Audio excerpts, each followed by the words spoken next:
Bongo, lumalabas na, according sa aking napanood ng mga balita mga kababayan at pinagtagpi-tagpi ng mga video, na si Bongo po talaga ay bakit kung sakali na ang ICC maglabas ng warrant of arrest, may possibility na si Bongo damay po talaga. Bakit? Ano pong rason na madadamay si Bongo sa pag-aresto ng ICC? Ito po, mga kababayan. Wait lang ha, mga kababayan. Ito po ha. Ito. Bakit ba si Bongo madadamay? Kasi ganito. Ang sabi ni Bongo noon, wala daw reward system sa pagpatay-patay ng adik. Wala daw ganun. Hindi daw si Bongo pumapayag na utusan siya na illegal. Wala daw sa kanya yun. Pero nadulas po si Bongo, mga kababayan. Ito ha. Pakinggan ninyo, mga kababayan. Pakinggan ninyo. May possibility si Bongo damay. Niwala kay sa System na sinasabi nila ngayon. Masyado pong baseless accusation po ito. Nandyan po rin po yung reward. Nandyan po rin po yung reward na kanyang sinabi noon. 1 million po sa mga ninja cops. Patay. Pag buhay, kalahating million lang po. Pag lumaban, 2 million.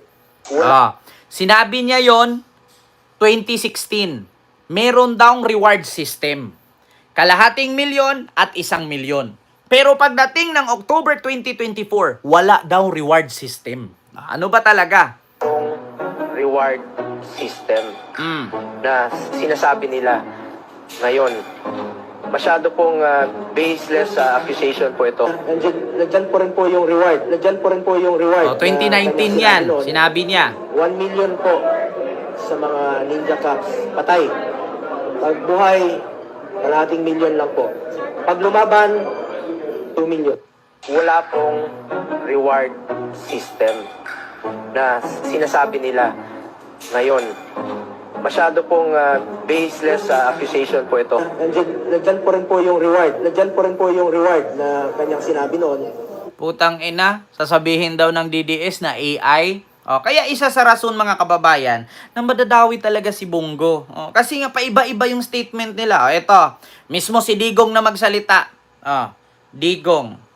Ito ha, reward.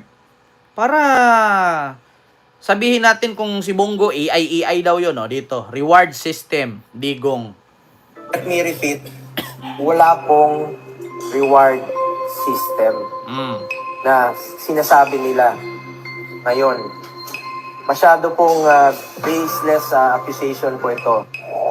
Ang taong bayan na po ang humusga kung nakinabang ba ang Pilipino sa ginawa niyang strong stance against illegal drugs. When soon, I think he will personally announce to the public kung sino po yung mga sangkot na ito. At importante po, si Pangulo ang magsasabi. Sabi niya, karapatan po ng Pilipino malaman kung sino yung mga mga ninja cop. Nabanggit rin po niya, nandiyan po rin po yung reward na kanyang sinabi noon. 1 million po sa mga ninja cops. Patay. Pag buhay, kalahating million lang po.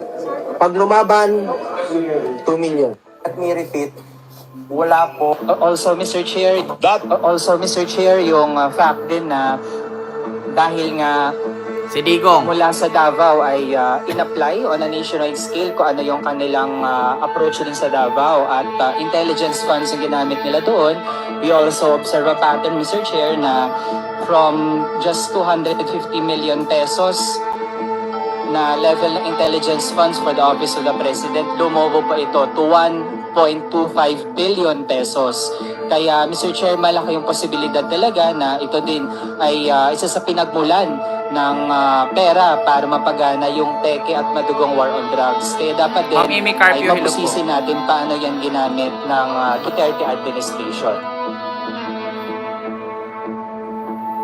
Dating Paul Kaya, Mr. Chair, government to kill. Andyan si Senator De La Rosa. Wala akong sinabi na ganon kasi abogado ako. ang sinabi ko, yung sinabi ko nung nagtuturo ako sa Police Academy, that in your fulfillment of duty, yung elements of self-defense would apply to you pag you are trying to arrest a person. Ma'am Sheila, Sir Lito, Alam hello mo, po. ang trabaho ng pulis kasi, pag sinabi mong aarestuhin kita, hindi hinto dyan. The police must arrest and overcome the resistance para madala mo yung kriminal doon sa istasyon at mabuk mo para makulong. Yan ang problema at Di ba? Alam ni Digong ang pag-aaral ng pulis. Ang pulis, pag nag-aristo, kapag kumpleto sa ebidensya, gagawa ka ng paraan para madala sa istasyon. Buhay. Hindi mo itumba, iwan mo na lang dyan, patay. Ang sabi, dalhin sa istasyon. Pero sa war on drugs ba may nadala sa istasyon? Lahat po tumba. Di ba? Saan dinala? Sa purinarya. Hindi po sa istasyon. Oh, saan nila tinumba? Sa kalsada, sa gilid na iskineta, sa likod ng bahay. Yeah. Kaya isa sa rason ngayon, yan si Digong. Wala daw siya reaksyon kasi abogado daw siya. Abogado ka nga, pero bobo ka. Ang sabi, alam daw niya, ang proseso sa pagiging pulis, pag nag-aristo, kahit bugbugin mo yan, dalhin mo sa istasyon. Ang ginawa ng mga pulis yung panahon ni Digong, pinatay. Walang dinala sa istasyon, lahat nasa pulinarya ang hatid. Buti pa nga si Digong, bago hinuli, binasahan pa eh. Bago hinuli, pina-oxygen pa, wala namang nakasaksak na wire.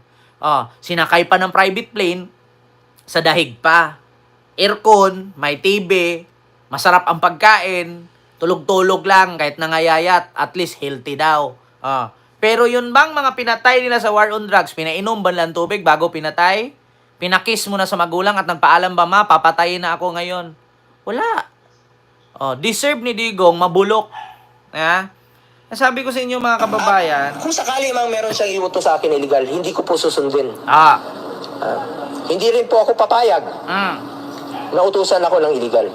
At hindi rin po ako papayag na may mga reward system. A few moments later. Nabanggit rin po niya, nandyan po rin po yung reward na kanyang sinabi noon. 1 million po sa mga winter camps. Patay. At buhay, maraming million lang po. Pag lumaban, 2 million. At kung sakali mang meron siyang iuto sa akin illegal, hindi ko po susundin.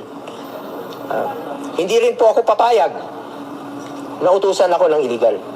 At hindi rin po ako papayag na may mga reward system. hindi daw papayag na may reward system. Pero sinabi niya, 500, 1 million, 2 million pagpatay. Putang ina talaga. Ang isda nahuhuli sa sariling bibig, hindi sa buntot. Ito pa nga mga kababayan. Sa mga DDS na nagsabi na si PBBM daw adik. Lahat daw na nagmamahal kay PBBM ay adik. Kasi sabi ni Digong, bangag daw si PBBM. Mga kababayan, totoo ba yan? Lahat ng sinabi ng mga DDS, si PBBM daw ay adik. Kasi lahat ng supporter sa kanya, adik din daw. Ngayon ipakita ko sa inyo. Si PBBM, wala kayong nakita na gumamit na